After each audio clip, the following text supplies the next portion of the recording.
अब हम स्टार्ट कर रहे हैं unit 1 that is complex number. Complex number को गुजराती में कहेंगे संकर संख्या।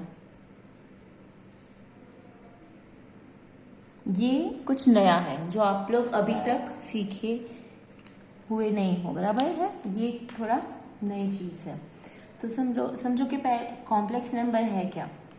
तो हम सबको ये तो पता है, capital N, capital Z, capital Q, capital R. What is N? N is a set of natural number. Okay, એટલે ગુજરાતીમાં એને કહેવાય પ્રાકૃતિક સંખ્યાઓનો ગણ। तो एन में कौन से नंबर्स आएंगे? 1, 2, 3 and so on. Only positive numbers आएंगे। Z is set of integers. Set of integers में -3, -2, -1, 0, 1, 2 पॉजिटिव, नेगेटिव और जीरो नंबर्स। बट यहाँ पे होल नंबर्स, उसको होल नंबर्स भी बोल सकते हैं कि नेगेटिव, जीरो और पॉजिटिव।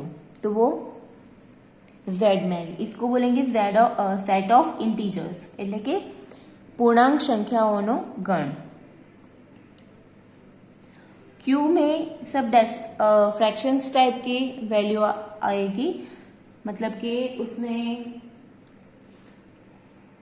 1/2 उस टाइप की वैल्यू। पॉजिटिव, नेगेटिव, जीरो तो है ही, ओके, बट 1/2, 3/4, ओके, इस टाइप के कुछ नंबर्स आएंगे। कि कौन से नंबर्स नहीं आएंगे इसमें?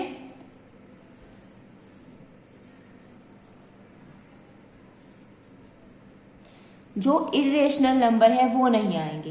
तो क्यू को बोलते हैं सेट ऑफ रेशनल नंबर, मतलब कि सममेय संख्याओं गण। तो कई संख्याओं नहीं आवશે, जैसे कि पाई, ई है, वो क्यू में नहीं आएगी, ओके। और आर जो है set of real number. Real number में हमें रियल लाइन पता है, ये 0, 1, -1, 2, -2, ये सारे नंबर्स आ जाएंगे। और ये दोनों के बीच में भी जितने नंबर्स है वो सब नंबर्स आएंगे, मतलब कि रियल लाइन में जितने भी नंबर्स है वो सारे numbers set of real number में इंक्लूड होंगे, ओके। यहाँ पे क्यू में पाई, ई जैसे नंबर्स नहीं होते थे, पाई, ई, ओके। तो ये है इरेशनल नंबर बोलते हैं उसको, ओके। तो ये वाले नंबर्स जो है वो आर में इंक्लूड होंगे। तो हम ऐसे लिखते थे पहले कि N is subset of Z, Z is subset of Q, Q is subset of R. ये चीज आपको पता है। लेकिन अब हम देखेंगे एक नया सेट। तो उसको बोलेंगे हम सेट ऑफ कॉम्प्लेक्स नंबर, मतलब कि संकर संख्यानो गण। उसको हम रिप्रेजेंट करेंगे कैपिटल सी से। तो पहले हम ये देखते हैं कि ये प्रॉब्लम स्टार्ट कहां से हुई, कॉम्प्लेक्स नंबर की हमें जरूरत क्यों पड़ी। अब समझो कि आपके पास एक इक्वेशन है, x² + 2 = 0। मैं बोलूंगी कि चलो आप सॉल्व करो, तो क्या हो जाएगा? x² + 2 = 0 ऐसा लिखोगे। सो x² हम लिख सकते हैं -2, फाइन। तो x हो जाएगा √(-2). अब अभी तक आप ये सीखे हो कि नेगेटिव वैल्यू है तो नेगेटिव वैल्यू का स्क्वायर रूट नहीं निकाल सकते। बट किस में नहीं निकाल सकते? रियल नंबर में नहीं निकाल सकते। मतलब कि √- नेगेटिव वैल्यू का रूट रियल नंबर में पॉसिबल नहीं है। बट ऐसा तो नहीं है कि ये इक्वेशन हमारे रियल लाइफ में कहीं अप्लाई ही नहीं होता है। हमें इसका सॉल्यूशन चाहिए, ओके, x² + 2 = 0 का। तो ये जब प्रॉब्लम अराइज हुई, इसके लिए हमें नया एक सेट डिफाइन करने की जरूरत पड़ी, और वो है सेट ऑफ कॉम्प्लेक्स नंबर। कि नेगेटिव वैल्यू है उसका भी स्क्वायर रूट हमें मिलना चाहिए, ओके। तो ये टाइप की इक्वेशन के सॉल्यूशन आर में नहीं मिलेगा। उसका जो सॉल्यूशन है it is not belong to R, but this is belongs to C, मतलब कि सेट ऑफ कॉम्प्लेक्स नंबर में इसका सॉल्यूशन मिल जाएगा। तो उसमें क्या किया कि सेट ऑफ कॉम्प्लेक्स नंबर में एक चीज डिफाइन की कि -1 की वैल्यू को i² से रिप्रेजेंट किया। ओके, मतलब आई स्क्वायर इक्वल टू क्या रिप्रेजेंट किया, -1, मतलब कि आई क्या हो जाएगा, under root of -1। Under root of -1 की जो वैल्यू है उसको हमने यहाँ पे रिप्रेजेंट किया आई से। ओके, तो यहाँ पे जो सेट ऑफ कॉम्प्लेक्स नंबर है वो किस टाइप के नंबर्स उसमें होंगे, तो हम लोग देख सकते हैं कि सेट ऑफ कॉम्प्लेक्स नंबर में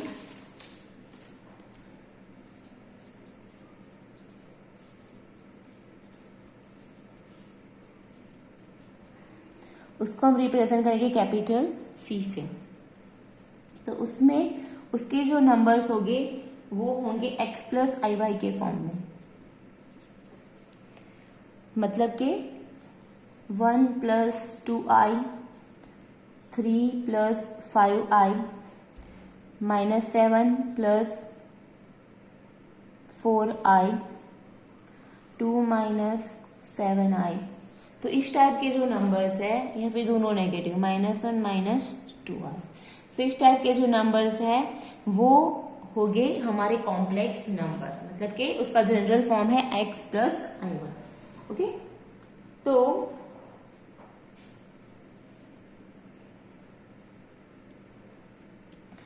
set of complex number is define as capital C, और उसको हम रिप्रेजेंट करेंगे x प्लस आई वाई से। इसको जनरली हम z से भी रिप्रेजेंट करें, z equal to x plus i y, और यहाँ पे x और y both are belong to capital R, वो दोनों रियल नंबर है। मतलब कि set of complex number is actually z equal to x plus i y, इस टाइप के सारे नंबर्स, और x और y दोनों क्या है, रियल नंबर्स है। अब यहाँ पे देखो कि एक चीज है यहाँ पे, और एक ये डिफाइन करना पड़ेगा कि आई स्क्वायर इक्वल टू -1, ये भी यहाँ पे लिखना पड़ेगा। ओके, आई स्क्वायर की वैल्यू क्या है, -1 है। तो अब हम लोग आई के कुछ पावर्स देखते हैं। आई की वैल्यू क्या है, under root of -1, i square क्या हो जाएगा, ओनली -1, फिर आई रेज टू 3 क्या हो जाएगा, so I raise to 3 is I into I square, तो आई स्क्वायर इज -1, तो आई इंटू -1, तो ये हो जाएगा -i, मतलब कि आई रेज टू 3 हो जाएगा -i। I raise to 4, i square into I square, i square is -1 into -1, क्योंकि आई स्क्वायर की वैल्यू -1 है, तो यहाँ पे +1 हो जाएगा, मतलब कि i equal to -1, under root of -1, i square is -1, i cube is -i, i raise to 4 is 1, i raise to 5, तो हम इसको i into i raise to 4 से रिप्रेजेंट करेंगे, so i as it is i raise to 4 का answer है +1, यहाँ पे हमने प्रूव किया, सो आई रेज टू 5 क्या है, i।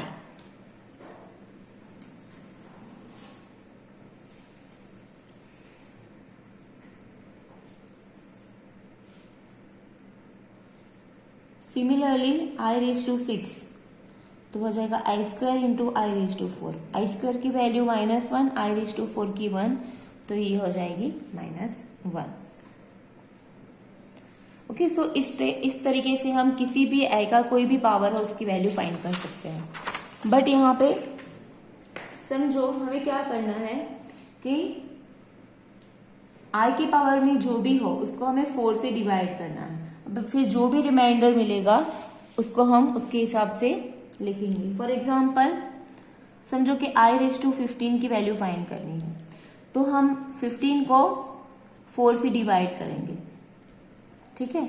सो 15 को अगर 4 से डिवाइड करो तो क्या आ जाएगा, 4 3 = 12, तो रिमाइंडर क्या बचा, 3। ओके, रिमाइंडर बचा 3, तो एक्चुअली आई रेज टू 15 की वैल्यू होगी आई रेज टू 3 की वैल्यू, तो आई रेज टू 3 की वैल्यू हमें पता है -i, तो हम डायरेक्टली लिख सकते हैं उसकी value -i।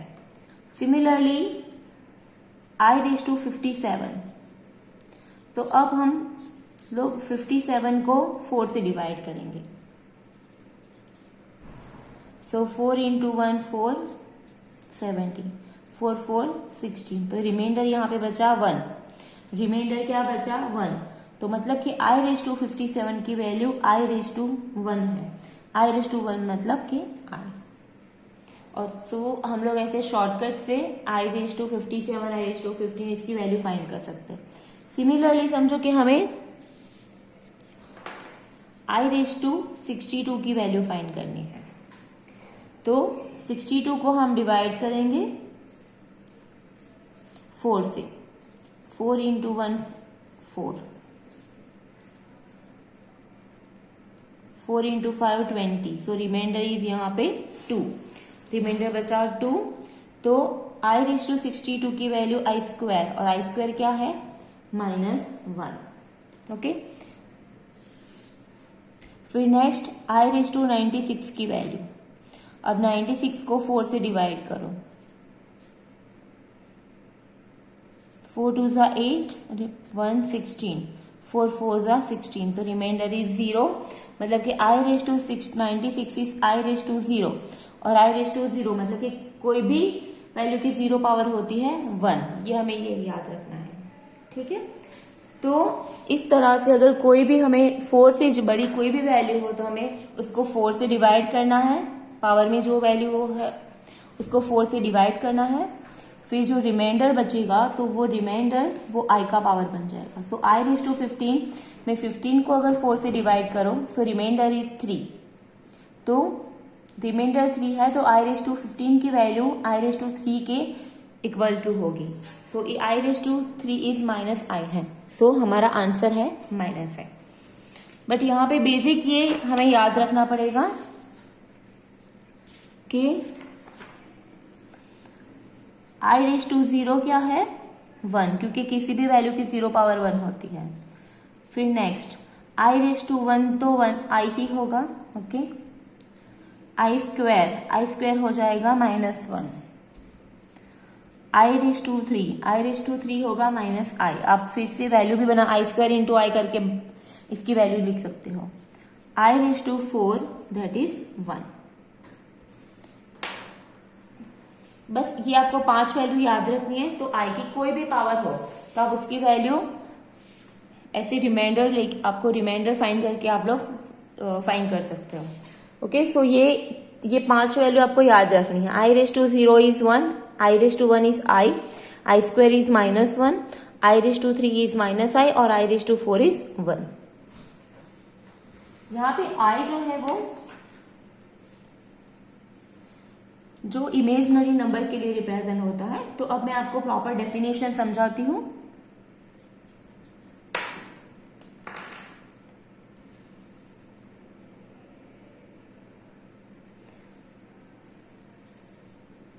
So what is actually complex number? So a number of the form x plus iy where x and y both are real number is and i equal to -1 is called a complex number which is denoted by z। मतलब कि complex number को z से define करेंगे। So z equal to x plus i y, that is our complex number. यहाँ पे x और y दोनों belongs to r है, मतलब कि दोनों रियल नंबर है, બંને વાસ્તવિક સંખ્યા છે અને i ની વેલ્યુ શું છે i ઇક્વલ ટુ વર્ગમૂળમાં -1। So it is called a complex number. So z को हम ऐसे भी समटाइम रिप्रेजेंट कर सकते हैं ब्रैकेट में एक्स वाई, तो ये complex it is kind of complex number ही हो गया। अब यहाँ पे z equal to x plus i y में x जो है वो है रियल पार्ट और y जो है वो है इमेजिनरी पार्ट। रियल पार्ट એટલે કે વાસ્તવિક ભાગ, ગુજરાતીમાં इसको कहेंगे वास्तविक भाग। आने के बाद से काल्पनिक भाग। ओके, मतलब x is a real part और y is a imaginary part of that. So हम यहाँ पे x को ऐसे भी लिख सकते हैं रियल पार्ट ऑफ z और y को लिख सकते हैं imaginary part of z। Okay, so again I repeat, The complex number, general complex number is represented as z equal to x plus iy, where x and y both are real number, બંને વાસ્તવિક સંખ્યા છે, and i is under root -1. So z ऐसे bracket में xy से भी represent कर सकते हैं, और यहाँ पे जो x है it is called real part of z, और y जो है वो इमेजनरी पार्ट ऑफ z, मतलब कि वास्तविक भाग और काल्पनिक भाग. सो शॉर्ट में इसको ऐसे भी लिख सकते हैं, x equal to R E of z and y equal to I M of z. R E means real part, I M means imaginary part. अब समटाइम्स क्या होता है कि जरूरी नहीं है कि x और y दोनों हमें दिए गए हो. समझो कि in z equal to x plus i Y,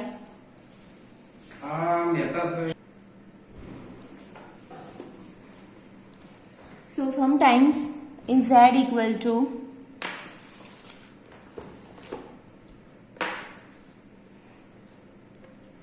x plus i y, sometimes क्या होता है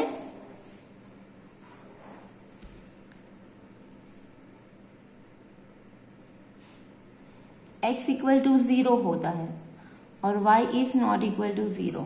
ओके, तो हमारा z अगर x 0 है तो हमारा z किस टाइप का होगा, आई वाई टाइप का. तो इसको हम बोलेंगे प्योरली इमेजिनरी, प्योरली इमेजिनरी એટલે કે શુદ્ધ કાલ્પનિક સંખ્યા, बराबर છે. प्योरली इमेजिनरी नंबर એટલે કે शुद्ध काल्पनिक संख्या, क्योंकि इसमें रियल पार्ट है ही नहीं. फिर समझो कि x is not equal to 0 but y equal to 0, तो z हो जाएगा x ओनली. तो इसको बोलेंगे हम प्योरली रियल नंबर, क्योंकि इसमें इमेजिनरी पार्ट ही नहीं है, तो उसको हम बोलेंगे प्योरली रियल नंबर, मतलब कि शुद्ध वास्तविक भाग, शुद्ध वास्तविक संख्या. अब समझो कि x और y दोनों 0 है, तो z हो जाएगा 0, तो उसको हम बोलेंगे zero complex number, zero complex number. Okay, मतलब कि 3 टाइप के नंबर्स होंगे इसमें. कभी कभी मतलब कि दोनों टाइप्स के भी होंगे कि जिसमें रियल और इमेजिनरी पार्ट भी होते. अब रियल कॉम्प्लेक्स नंबर के कुछ एग्जांपल समझ लेते हैं. समझो कि 2 + 3i, या फिर 2 - 3i, फिर -2 + 5i, -2 - 5i. सो इसमें ये सारे नंबर्स में कॉम्प्लेक्स नंबर रियल पार्ट और इमेजिनरी पार्ट दोनों है. फिर कई बार ऐसा होता है कि 3i, 5i, 7i, -2i, okay, -9i. सो ये सब है वो कैसे नंबर्स है, प्योरली इमेजिनरी नंबर, क्योंकि इसमें रियल नंबर नहीं है, रियल पार्ट नहीं है. So they are called purely imaginary number. और समटाइम्स z किस टाइप के होंगे, 2, 3, 7, -9, -8, तो इसमें इमेजिनरी पार्ट नहीं है, तो इसको बोलेंगे प्योरली रियल नंबर. और अगर 0 है तो that is zero complex number. Okay, तो इस टाइप के नंबर्स हमारे कॉम्प्लेक्स नंबर में हो सकते हैं. एक तो 2 + 3i, -2 - 3i, इस टाइप के नंबर्स. फिर प्योरली इमेजिनरी नंबर आई वाले, और प्योरली रियल नंबर भी इसमें इंक्लूड हो सकते हैं. अब नेक्स्ट टॉपिक है, that is important one,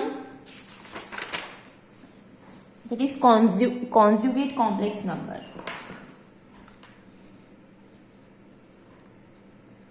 conjugate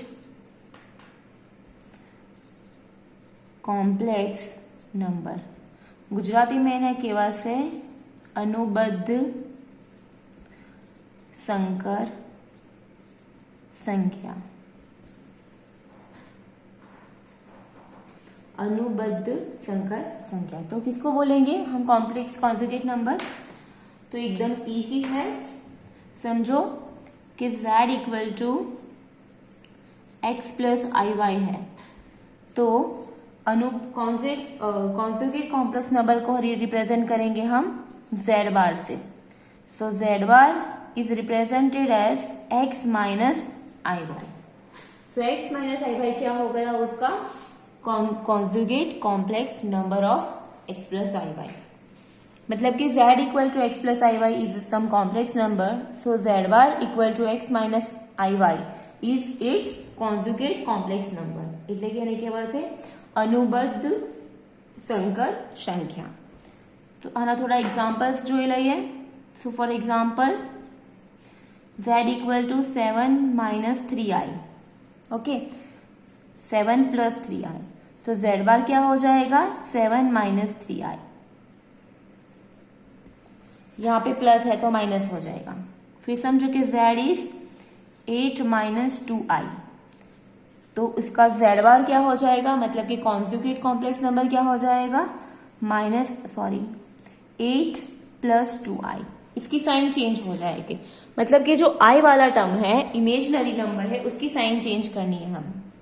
z is -3 plus 5i, तो ये z बार हो जाएगा -3 minus 5i. z equal to 9 minus 9 minus 2i, तो z बार हो जाएगा -9 प्लस 2i. ओके यहाँ पे हम लोग क्या कर रहे हैं, जो प्योरली जो इमेजनरी नंबर है i वाला उसकी साइन चेंज कर रहे हैं. फिर z इक्वल टू समझो कि 3i है, ओनली 3i, मतलब कि ये प्योरली इमेजनरी नंबर है, शुद्ध काल्पनिक संख्या है, तो z बार हो जाएगा -3i. समझो कि z इक्वल टू 12 है, तो z बार क्या होगा 12 ओनली, बिकॉज यहाँ पे कोई इमेजनरी पार्ट है ही नहीं, तो यहाँ पे माइनस कैसे लगाए, क्योंकि रियल पार्ट में तो माइनस लगेगा नहीं. तो अगर कोई रियल नंबर है तो उसका कॉन्जुगेट कॉम्प्लेक्स नंबर सेम होगा, वही होगा, ओके चेंज नहीं होगा. So this is how we can find the conjugate complex number of any complex number. अब एक चीज यहाँ पे नोट करनी है, समझो हम यहाँ पे z इंटू जेड बार करेंगे, so z into z bar, z equal to x plus i y और z bar equal to x minus i y. अब दोनों को मल्टीप्लीकेशन करेंगे तो x into x x square, फिर x को minus i y से तो माइनस आई एक्स वाई, फिर आई वाई को x से सो प्लस आई एक्स वाई, यहाँ पे माइनस आई स्क्वायर और वाई स्क्वायर, ये दोनों ब्रैकेट का मल्टीप्लीकेशन किया. सो यहाँ पे क्या हो जाएगा minus i x y plus x i x y cancel, x square minus i square y square. अब आई स्क्वायर की वैल्यू क्या है -1, सो एक्स स्क्वायर माइनस यहाँ पे plus y square, because i square की वैल्यू क्या है -1.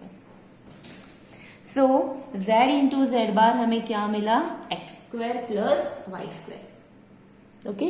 और ये क्या है, यहाँ पे ये जो है वो रियल नंबर है, ये क्या है रियल नंबर, रियल नंबर, मतलब कि z इंटू जेड बार कोई भी कॉम्प्लेक्स नंबर को उसके कॉन्जुगेट कॉम्प्लेक्स नंबर से अगर हम मल्टीप्लाई करते हैं तो हमें क्या मिलता है, एक रियल नंबर मिलेगा. Let we take an example, let us take an example.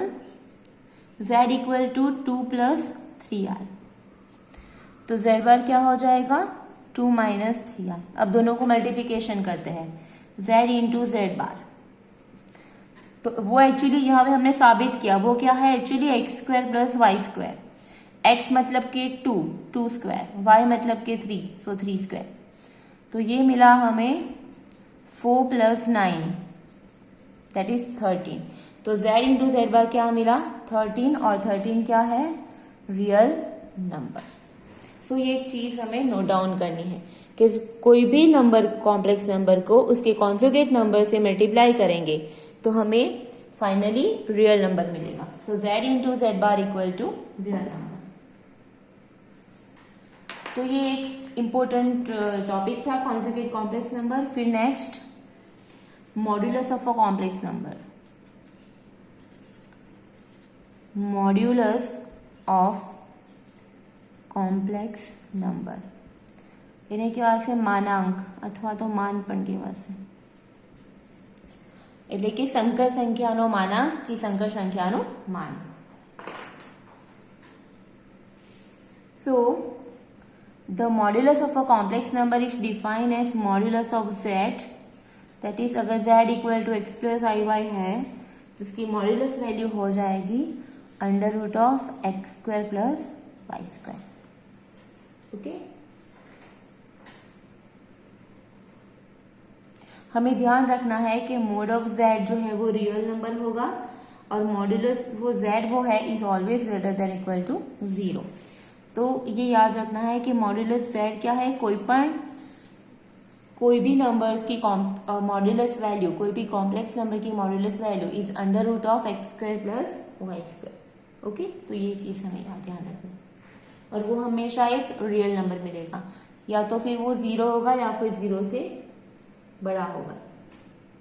अब उसकी कुछ प्रॉपर्टी देखते हैं.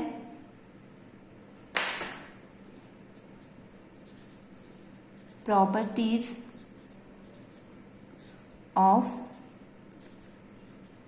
Complex number. सो हम सारी प्रॉपर्टी नहीं देखेंगे, कुछ इंपॉर्टेंट चीजें हैं वो हम लोग यहाँ पे नोट डाउन करेंगे. समझो कि मॉड्यूलस z इक्वल टू 0 है, किसी भी कॉम्प्लेक्स नंबर की मॉड्यूलस वैल्यू 0 है.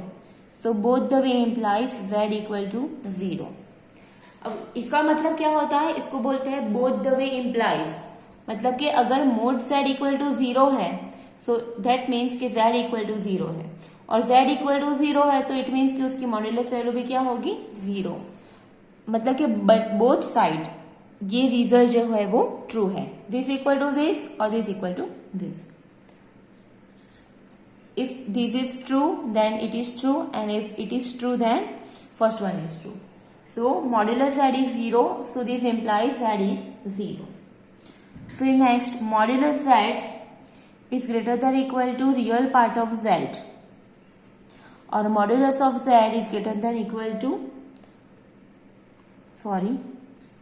Modulus of imaginary part of z. मतलब कि કોઈ પણ કોમ્પ્લેક્સ નંબરનો માનાંક એ તેના રિયલ નંબરના માનાંક કરતા વધારે હશે, અથવા તો ઇમેજનરી પાર્ટનો જે માનાંક છે એના કરતા પણ વધારે હશે. It is obvious. Third, z into z bar is actually modulus z whole square. ये हम अभी साबित कर सकते हैं. z इंटू जेड बार क्या है, मैंने आपको पहले समझा, x square plus y square. तो x square plus y square जो है उसका अंडर रूट करो, इसका स्क्वायर कर दो, तो हमें क्या, under root x square plus y square का स्क्वायर करो तो ये मॉड्यूलस z का स्क्वायर बन जाएगा. तो मॉड्यूलस z का स्क्वायर मतलब कि x square plus y square, that is z plus z R. तो ये हम साबित कर सकते हैं यहाँ पे. फिर fourth, modulus of z is equal to modulus of z bar. मतलब कि कॉम्प्लेक्स नंबर और उसकी कॉन्जुगेट कॉम्प्लेक्स नंबर दोनों की मॉड्यूलस वैल्यू हमेशा सेम होगी. फिर result property number 5, modulus of z equal to minus z. Modulus of minus z ये उसके अपोजिट नंबर है, कॉम्प्लेक्स नंबर, और ये उसका अपोजिट कॉम्प्लेक्स नंबर है. ये दोनों की मॉड्यूलस वैल्यू भी हमेशा सेम मिलेगी. फिर property number 6, modulus of z1 into z2 is equal to modulus z1 modulus z2. Okay, z1 और इंटू z2 की modulus value is equal to modulus z1 into modulus z2. Property number 7, modulus of z1 by z2 का modulus, z1 by z2 की modulus value is z1 की modulus value upon z2 की modulus value, और नीचे z2 is not equal to 0, वो हमें लिखना है.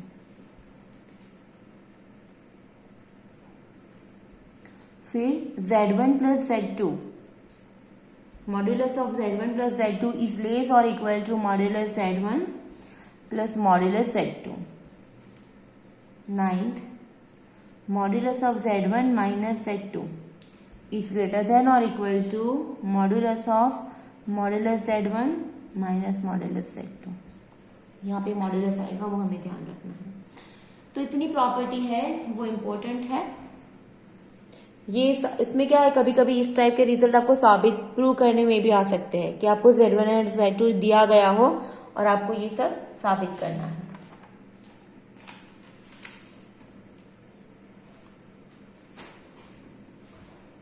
अब ये एक्चुअली यहाँ पे ये क्या था, ये मल्टीप्लिकेशन था दो कॉम्प्लेक्स नंबर का, ओके। फिर ये जो था वो डिवीजन था, फिर ये उस दोनों का एडिशन, ये सब्सट्रैक्शन। तो वो अभी तक मैंने आपको बताया नहीं है, लेकिन वो मैं आपको, चलो मैं आपको वो समझा देती हूँ कि इसका एडिशन कैसे होता है, कुछ और प्रॉपर्टी ऑफ कॉम्प्लेक्स नंबर, मतलब कि working rule, working rules.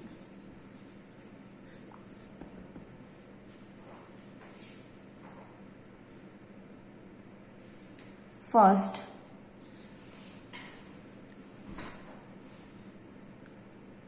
If Z1 equal to, समझो x1 plus i/y1 and Z2 equal to x2 plus i/y2, ये कॉमन इंस्ट्रक्शन है, ओके। हम वन यहां से स्टार्ट करते हैं। समझो कि Z1 is x1 plus i/y1 और Z2 is x2 plus i/y2, तो उसका सम मतलब कि एडिशन कैसे होगा, Z1 प्लस Z2, वो कैसे हम ऑपरेट करेंगे, तो Z1 है x1 प्लस i/y1 और Z2 है x2 प्लस i/y2। तो सिंपल ये सबका एडिशन ही करना है, तो पहले हम रियल नंबर साथ में कर लेंगे, x1 प्लस x2, फिर ये दोनों साथ में कर लेंगे i/y1 प्लस i/y2, ये दोनों में से i कॉमन निकाल दो, तो हो जाएगा x1 plus x2 plus i in bracket y1 plus y2। It means कि दो कॉम्प्लेक्स नंबर का एडिशन, इट मीन्स कि वो दोनों रियल पार्ट और दोनों इमेजिनरी पार्ट का addition. Similarly Z1 minus Z2 मतलब कि डिफरेंस, तो ये भी सेम आ जाएगा, यहाँ पे प्लस है तो सब्सट्रैक्शन हो जाएगा, x1 plus i/y1 minus x2 minus i plus i/y2। अगर ब्रैकेट आप रिमूव करोगे तो यहाँ पे मिलेगा x1 minus x2 plus i, यहाँ पे y1 माइनस y2, मतलब कि दो कॉम्प्लेक्स नंबर का सब्सट्रैक्शन, इट मीन्स कि वो दोनों कॉम्प्लेक्स नंबर के रियल पार्ट और इमेजिनरी पार्ट का सब्सट्रैक्शन करना है हमें। तो ये इजी है। फिर प्रोडक्ट कैसे करेंगे, प्रोडक्ट मैंने एक्चुअली अभी आपको बताया, प्रोडक्ट मतलब कि multiplication, Z1 into Z2, x1 plus i/y1 x2 plus i/y2। अब दोनों का x1 x2, पहले x1 को मल्टीप्लाई करो x2 के साथ, फिर x1 को i/y2 से, तो i x1 y2, फिर i/y1 को x2 के साथ, तो i x2 y1, और यहाँ पे लास्ट में i square y1 y2, so i square हो गया -1, सो x1 x2 minus y1 y2। ये कैसे हुआ, बिकॉज i स्क्वायर की वैल्यू -1 यहाँ पे रखी हमने, i स्क्वायर जो है दैट इज -1, तो ये हो जाएगा माइनस y1 y2। यहाँ पे से i कॉमन निकालना है, x1 y2 plus x2 y1,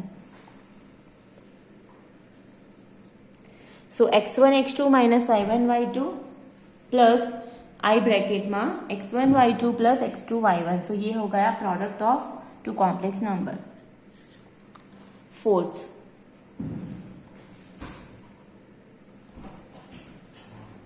अब हम लोग उसका क्वोशंट लेंगे,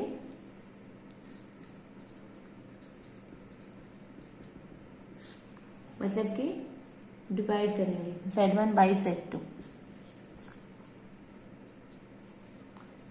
Z1 is x1 plus i/y1 और यहाँ पे x2 plus i/y2।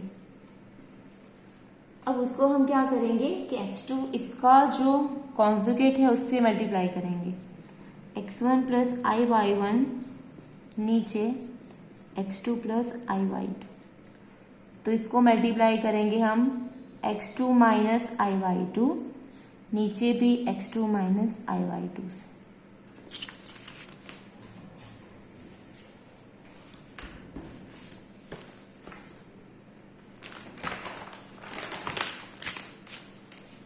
So now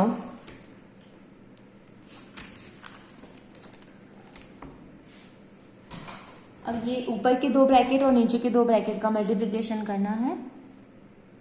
तो x1 x2 minus i x1 y2 plus i x2 y1 minus i square y1 y2। नीचे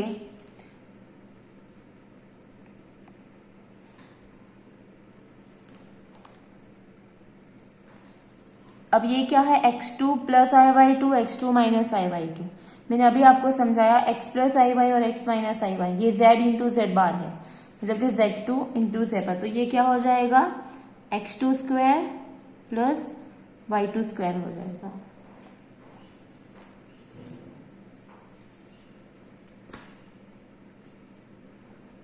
क्योंकि ये है z2 और ये है z2 बार, तो z2 इंटू z2 बार क्या हो जाएगा, मॉड्यूलस z2 का होल स्क्वायर। तो modulus z2 is actually under root x square plus y square, तो उसका स्क्वायर है, तो यहाँ पे x2 square plus y2 square हो जाएगा।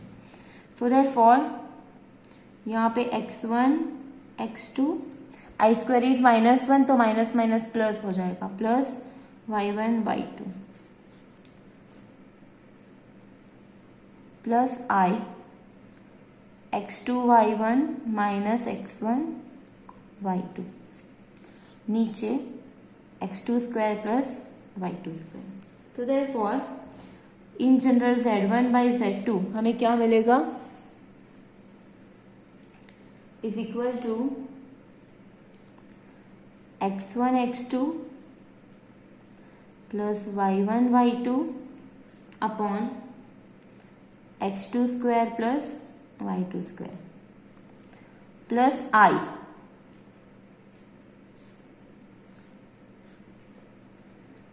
x2 y1 minus x1 y2 upon x2 square plus y2 square. Okay, so ये हो जाएगा z1 बाय z2।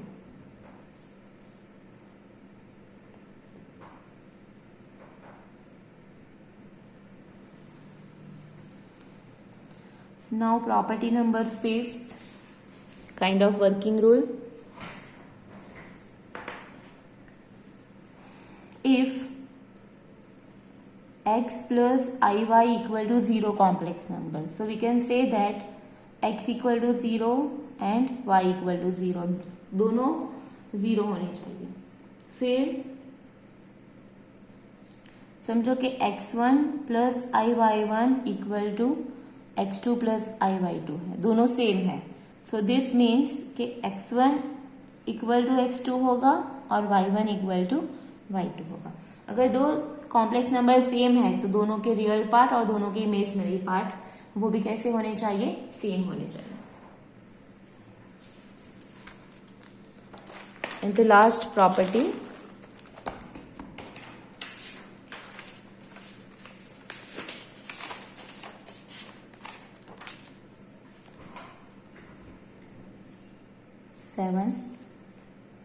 कि z equal to x plus i y है and z bar equal to क्या हो जाएगा, x minus i y, conjugate complex number. तो x को हम लिख सकते हैं z plus z bar divide by 2 और y को लिख सकते हैं हम z minus z bar divide by 2i। आप ये लोग ये साबित कर सकते हो, वो मैं आपको होमवर्क में देती हूँ कि आप लोग ये ट्राई करना कि z equal to x plus i y, तो z बार उसका कॉन्जुगेट होगा x माइनस आई वाई, तो z plus z bar by 2 करेंगे तो x मिलेगा और z minus z bar upon 2i करेंगे तो आपको y मिलना चाहिए। तो प्लीज आप ये लोग चेक करना। ओके, ये मैंने आप पे छोड़ा है और ये प्रॉपर्टी भी आपको याद रखनी है। सो अब next, polar form of a complex number, it is also very important. Polar form of complex number એટલે ગુજરાતીમાં કહેવાશે સંકર સંખ્યાનું ધ્રુવીય સ્વરૂપ. ઓકે, નાઉ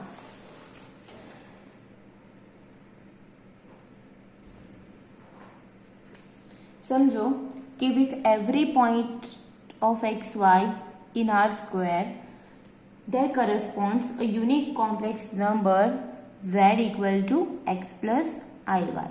क्योंकि हम x plus iy को कैसे लिखते हैं, xy तरीके से भी लिख सकते हैं, मैंने आपको स्टार्टिंग में बताया, ठीक है.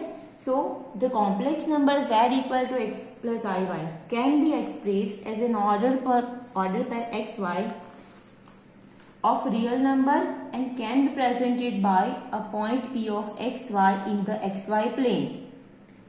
This plane is called complex plane or argand plane. अब ये जो टाइप, उसको मैं आपको ड्रॉ करके दिखाऊंगी तो आपको ज्यादा समझ में आएगा. ओके, ये समझो कि आर स्क्वायर प्लेन है, लेकिन यहाँ पे हम लोग ये जो है वो आर्गन प्लेन मतलब कि कॉम्प्लेक्स प्लेन ड्रॉ कर रहे हैं, दैट इज कॉम्प्लेक्स प्लेन, और दूसरा नाम है उसका आर्गन प्लेन. ओके, अब कोई भी number x z equal to x plus i y को हम रिप्रेजेंट कर सकते हैं एक्स वाई से. तो यहाँ पे समझो कि एक नंबर है p of x y. Okay, ये actually z equal to x plus i y ही है. Okay, complex number. अब यहां से हम एक ये जो है दैट इज ओरिजिन. अब यहां से एक हम लाइन ड्रॉ करते हैं.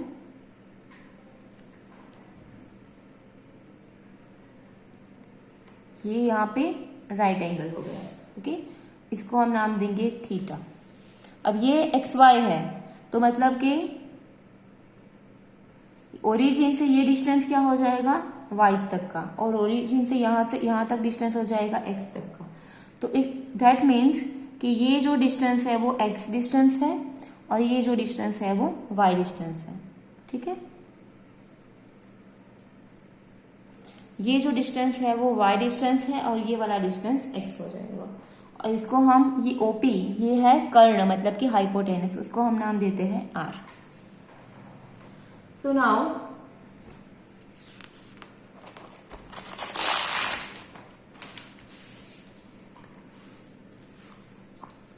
ये हो गया हमारा कॉम्प्लेक्स प्लेन और आर्गन प्लेन. मतलब कि कोई भी कॉम्प्लेक्स नंबर एक्स वाई को हम ऐसे रिप्रेजेंट कर सकते हैं. ये जो है दैट इज रियल एक्सिस और ये जो है दैट इज इमेजिनरी एक्सिस. मतलब कि एक्स एक्सिस को बोलेंगे हम रियल एक्सिस और वाई एक्सिस को बोलेंगे हम इमेजिनरी एक्सिस. अब यहां पे एक चीज ध्यान रखो, यहां पे और इसको हम नाम दे देते हैं M. Okay, so in triangle OMP find angle POM, वो क्या है, थीटा है. फाइन, फिर PM जो है दैट इज Y, OM जो है दैट इज X और OP जो है वो है R. सो नाउ यहाँ पे हम अगर cos थीटा की फॉर्मूला लगाएंगे, cos थीटा એટલે ગુજરાતીમાં શું કહેવાશે, પાસેની બાજુ છેદમાં કર્ણ. इंग्लिशમાં कहिए तो adjacent side upon hypotenuse. Now theta के एडजेसेंट साइड क्या है, OM, और हाइपोटेनियस क्या है, OP. तो OM का माप है X और OP है R.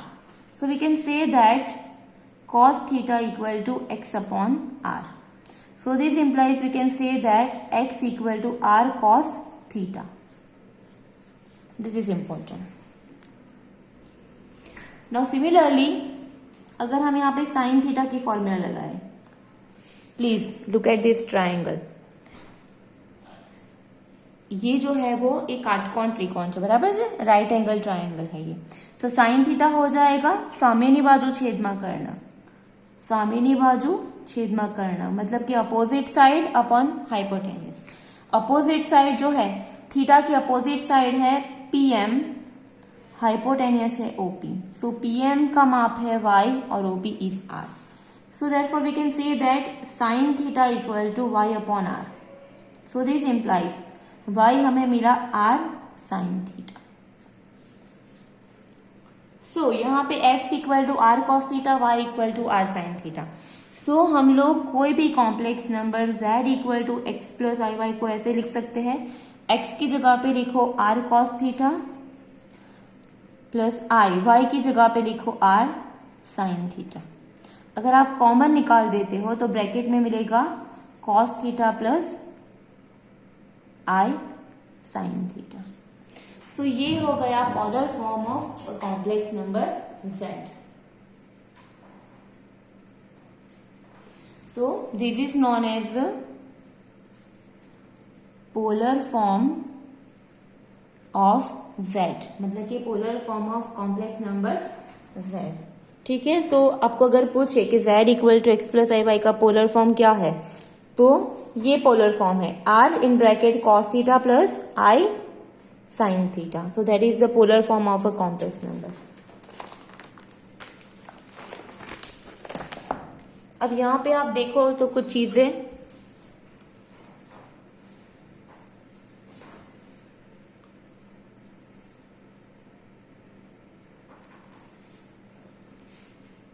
Again z equal to x plus i y, उसको अगर पोलर फॉर्म में लिखना है तो कैसे लिखेंगे, r कॉस थीटा प्लस आई r साइन थीटा.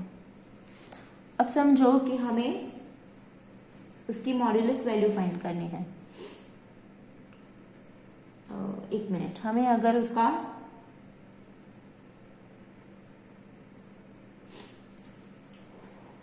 यहां पे कॉस थीटा क्या है, x upon r, because x equal to r cos theta हमने प्रूव किया यहाँ पे, और साइन थीटा क्या है, y अपॉन आर.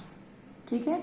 सो यहाँ पे हम अगर cos square theta plus sine square theta करते हैं, सो ये हो जाएगा x square plus y square upon r square, क्योंकि ये कॉमन है. So cos square theta plus sine square theta हो जाता है 1 equal to x square plus y square upon r square. So therefore हमें यहाँ पे x square plus y square क्या मिला, r square. Now what is x square plus y square, it is nothing but x square plus y square is actually modulus of z square. Okay, तो ये हो गया. So therefore we can say that modulus z equal to r equal to under root of x square plus y square. तो r की value find करनी है तो हमें करना है under root x square plus y square.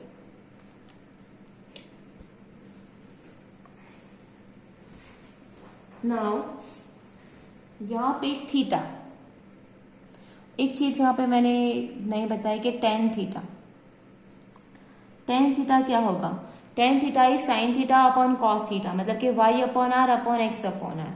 तो ये हो जाएगा y upon x. So therefore theta हो जाएगा यहाँ पे tan inverse y upon x. So ये जो थीटा है उसको हम बोलेंगे आर्ग्यूमेंट और amplitude of z. So therefore theta equal to tan inverse y upon x is called argument of z और एम्पलीट्यूड ऑफ z. ગુજરાતીમાં એને કોણાંક પણ કહેવાશે, કોણાંક. ઓકે, और ये it is argument of z is denoted by ARG of z, amplitude of z AMP of z. ગુજરાતીમાં એને કોણાંક પણ કહેવાશે, બરાબર છે. અને જો theta, if theta is belongs to minus pi less than theta less than pi. Okay, So this implies theta is called principal argument of z. Principal argument of z मतलब theta जो है दैट इज मुख्य कोणांक એને ગુજરાતીમાં કહેવાશે મુખ્ય कोणांक. ओके अब हमें इतनी चीजें याद रखनी है थोड़ी कि what is the polar form of complex number. तो polar form of complex number is z equal to x plus y is r in bracket cos theta plus i sin theta. Okay फिर ये चीज याद रखनी है कि modulus z equal to r equal to x square plus y square. और ये भी याद रखना x square plus y square मिल जाएगा आर स्क्वायर. फिर theta equal to tan inverse y by x. It is called argument of z और amplitude of z. और यहाँ पे अगर theta is between -π to pi तो हम उसको बोलेंगे प्रिंसिपल आर्ग्यूमेंट ऑफ z और मुख्य कोण. गुजराती में कहेवाશે એને मुख्य कोण. तो ये सब थियोरी थी. अभी तक मैंने एग्जाम्पल्स नहीं करवाए. तो नेक्स्ट वीडियो में हम लोग इसके एग्जाम्पल्स करेंगे. तो आज कितनी चीजें हमने सीखी. तो फर्स्ट हमने इसका इंट्रोडक्शन देखा कि what is the complex number. z equal to x plus i y is a complex number. उसकी जरूरत कैसे पड़ी. फिर आई स्क्वायर आई क्यूब अगर आई की हायर पावर हो तो हमें कैसे फाइंड करना है वो हम सीखे. फिर डेफिनेशन देखी कॉम्प्लेक्स नंबर की. Real part imaginary part. फिर purely imaginary number purely real number zero complex number. फिर नेक्स्ट इंपॉर्टेंट टॉपिक था कॉन्जुगेट कॉम्प्लेक्स नंबर मतलब कि z बार. फाइन. फिर नेक्स्ट टॉपिक था मॉड्यूलस ऑफ कॉम्प्लेक्स नंबर એટલે કે માનાંક કોઈ પણ સંકર સંખ્યાનો માનાંક. फिर उसकी प्रॉपर्टीज देखी हमने और लास्ट में polar form of complex number. So अब नेक्स्ट वीडियो में हम इसके थोड़े बेसिक एग्जांपल्स करेंगे. सो आज के लिए बस इतना ही. Thank you.